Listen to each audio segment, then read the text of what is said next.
Hi, and welcome to this new tutorial on my channel. Today we are going to learn how to make a future house track like Brooks. Make sure to subscribe to my channel, and without further ado, let's get right into it. The first step is always the same: find a cool and catchy melody. I jammed a little bit and came up with this.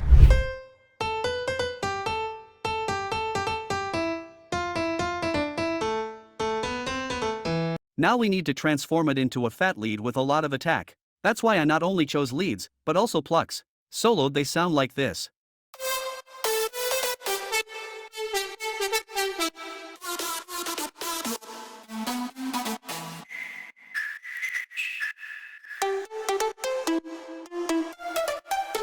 Bring the volume of each layer down or up to have them mixed well. Together they sound like this.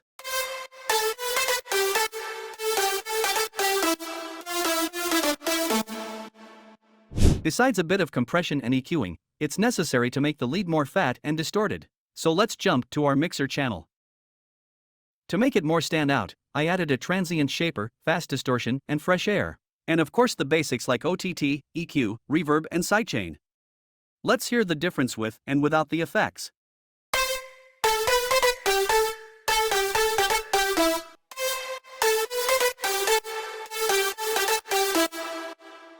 Next up, we use a small trick to make the lead more interesting by creating reverse flickering lead shots. In the top right corner, you can find my video about how to make flickering reverbs. Follow this instruction, then just reverse the sample you created, and we have the result we wanted. This is what we have so far.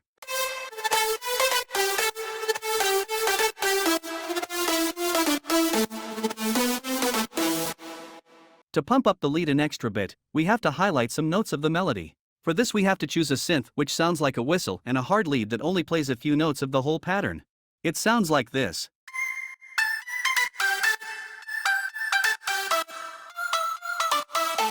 The next important element is the bass. In most cases it's a fat and hard sound, so let's recreate this with some different presets.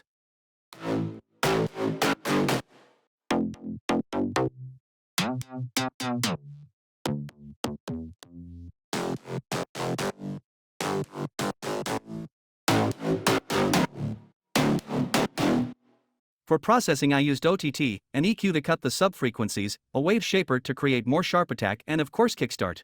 That's it. The sub is a simple sine wave with a heavier sidechain. Sounds like this.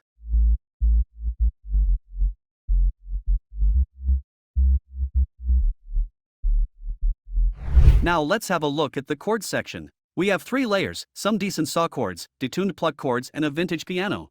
They play in the rhythm of the lead melody.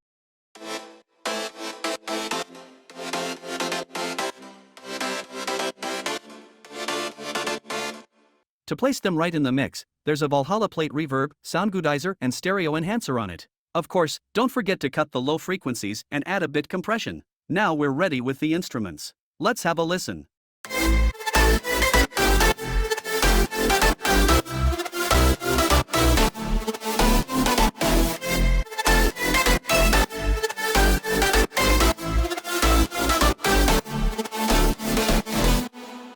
For the drums you need a punchy and short kick.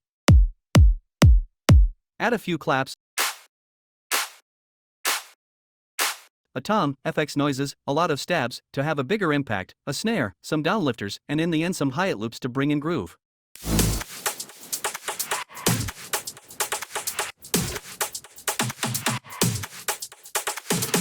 If you put all this together, this is the result of our drum section.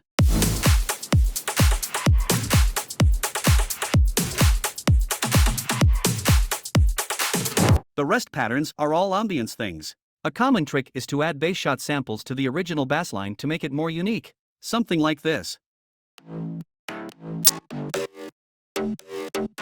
I had the feeling that the track misses some high frequencies and noise in it. So I decided to add a few helpful components: white noise, crowd FX, a vinyl crackling sample, and a crash.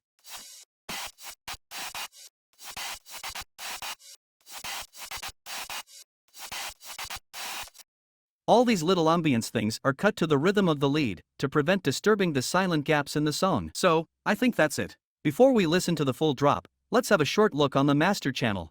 First an Ozone 10 limiter, limiting at 0 dB. To create a stereo image I used the Ozone imager, and finally OTT at around 15%.